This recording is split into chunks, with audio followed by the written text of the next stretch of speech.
Hi, Sai here from MusicRadar. I'm joined again by Chris at the Novation stand. We are now moving over to the Circuit mono station, which is, well, as we can tell, Circuit has got a bit fatter. Absolutely. Actually, yeah, if you look at the size there, there's a bit more kind of going on in here. And, one of the key reasons for that is that we've got a full analog synth in here as well. It's a mono synth, of course, hence the name, mono station. 2 oscillators. And, of course, because we've got the circuit sequencer there, we can actually separately sequence the oscillators. So that gives us paraphonic behavior as well. So, if you look at the actual top panel, it's quite, initially, on first look, it looks okay. We've got a single LFO, single envelope, filter, it's mono, it's got a single amp, a single filter. But actually, with the modulation matrix and the sequencer, this becomes a really powerful little box. There's a lot of scope for for creating stuff that you just normally can't do. So so it's a really nice thing. Well, let's have a listen to to what you've got set up already. Yeah. Okay. Well, in terms of what's set up already, this is really early days for mono station. This is actually one of the prototypes that we're lucky enough to bring over here. So I don't have many sessions saved, but we can have a listen to this one. This is a bit of fun. It kind of makes sense to show it as well. So if I just hit play, now that's kind of a strange sort of, it's a bit of an attempt to try and make a drum beat on here.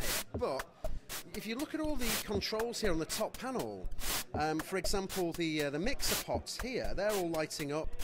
Resonance, filter as well, that's all being automated.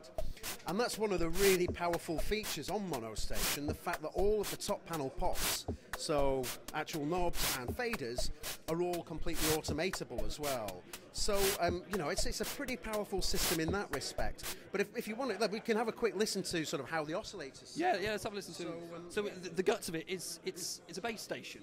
Pretty much, it's a base station, yeah. I mean, it's all the kind of that's where all the components are coming from. Base station filter, oscillators, but again, it's a circuit as well. So we're getting, this really powerful, super easy to use sequencer, but actually attached with the base station as well. Okay, so let's listen to those oscillators saw. Yeah, of course, yeah. Let's get the sawtooth out again. So let's get a bit of volume. On there. Hang on, let's. We've got the resonance up. Let's get all the distortions off. Open the filter. Okay, so there we go. Sawtooth, hooray! A square as well, and there is pulse width on here. So if I press Shift and use the fine control, that's automatable as well. Or you can actually use within the modulation matrix, modulation to control that too.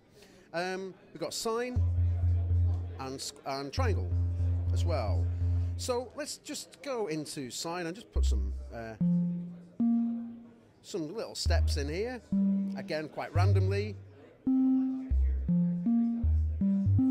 Let's actually go to a sawtooth, of course, because we want to hear the filter action. So we can hear there the filter running. It's 12 dB per octave or 24 dB per octave, however you want to use that. These are really tasty as well. We've got 2 distortion points on this. We've got an overdrive running into the filter, or we've got a distortion after the filter. And that can get really, really gnarly. Yeah, that's the word, gnarly, yeah. And of course, we've got the automation, so let's...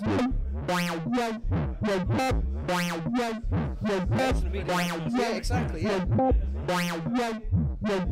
Automated distortion there. So, there's a lot of scope going on there. Now, let's just clear those automations, so that's not going to confuse us later. Let's go to Oscillator 2 now. So I'm just going to put some more steps in. So, like so. Again, randomly placed.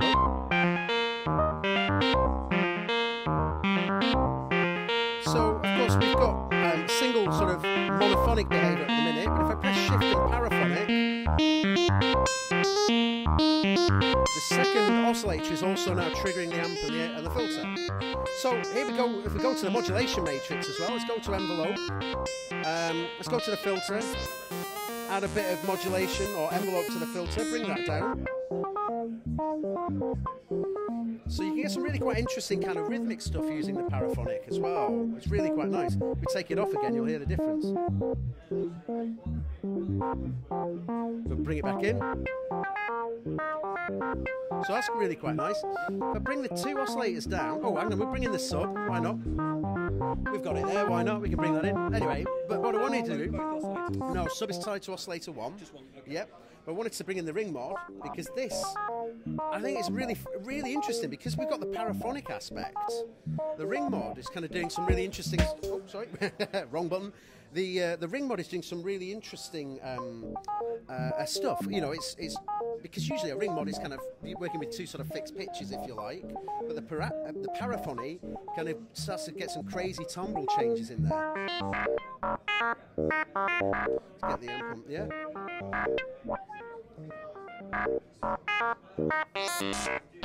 You know, it's got some interesting timbre stuff going on there as well.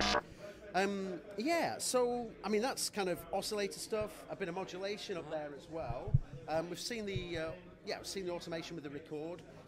Noise and oscillator 2 can actually be separated from the filter. So you know, if we want to take the oscillator 2 out, so if we just go back to the two oscillators, let's bring oscillator 2 out of the filter. Maybe change that. So that works nicely with the sine there. But you see, you can actually, you know, use the filter quite cleverly there to bring stuff out. Noise as well. Noise is now out of the filter or in the filter, so you can choose. Oscillator 1 is always running through the filter. So yeah, as I say, that's kind of the synth engine part on the top. There's some really other, well, there's lots of nice features on the sequencer side of things. We've got some new things. On Circuit, we have our patterns page, of course. On Circuit Monostation, we now have a pattern settings page. So if we look at the pattern setting page here, let's get that our little wonderful sequence up again. Okay. Here we've got a resolution, if you like, or the speed of the pattern. So if I change this to down here, this is running slower now. Oscillator 2 is still running. Oh, that is oscillator 2, sorry. Oscillator 1 is still running at the normal speed. And I can increase that. Okay, it's getting a bit crazy now, but yeah. We've also got triplets on here as well. A lot of people have been asking for triplets on Circuit. We've got it now here on the Monostation, which is really useful. Let's go back to normal speed settings, because it was, yeah, for the sequence. And then here we've got these controls here. This is kind of different directions, so this is now running backwards. Here we've got ping pong, forwards, backwards. And here, it's nice, we've got random. That's kind of working nicely. Here we've got length as well, so maybe I just want it to be 3 steps. But if I only want it to be maybe, I don't know, let's say I want it to start here, but run up to here. If I press shift, I can set a start point as well. So it's a very quick and easy sort of sequence. Yeah, absolutely. That's the great thing about Circuit, is accessibility into the sequence is super nice. So it's worth noting, this isn't the end of Circuit as we know it here. No, it's just another product. No, exactly. The continuation of the brand, as it were. Absolutely. Yeah. I think we surprised quite a few people with Monostation. I don't know that people were expecting us to come out with this, you know, little analog beauty tied into a Circuit sequencer. But yeah, I mean, this is just another addition to the Circuit family. It's a different flavour, you know, and and it works perfectly alongside this thing. Yeah. I mean, I've got here, let's see if we've got a drum pattern on here. I just want to show you perhaps one last thing here.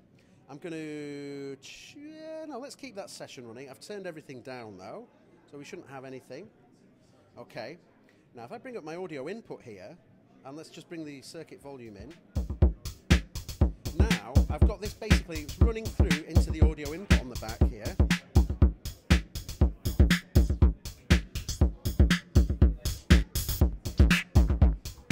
So now we've got basically the audio running through the overdrive, through the filter, into the distortion. And I guess, you know, again we can automate this, so let's go to our filter.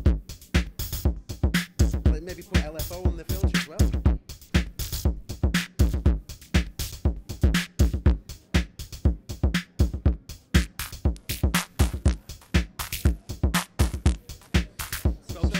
Absolutely. So, you know, as an effects processor as well, it's a really powerful tool. On the back, I should just quickly show you this. On the back, we've got MIDI in, out and through, clock in and out as well. and also CV. So we have gate, note, and also auxiliary CV. That's for sending control voltage out, which is a destination here on our mod matrix. So I can assign whatever I'd like to come out of that auxiliary CV output. So maybe I would like my envelope to come out of there. So I assign the destination, envelope, bringing in and out. Now the envelope voltage signal is coming out there. And also I can maybe send it to my LFO as well. So I can now send my LFO out of the modulation. So yeah, that was a really, so really powerful thing. Like Peak, you're making sure that it's relevant to the rest of the studio. Lots of people with setups for the CV and Eurorack and stuff. So I mean, these are things that all just work nicely together. My new favourite power combo is actually this little trio here. It's genuinely a really nice way of working. It's brilliant. So price for this one? Yep, this is $499. And the next question is going to be availability.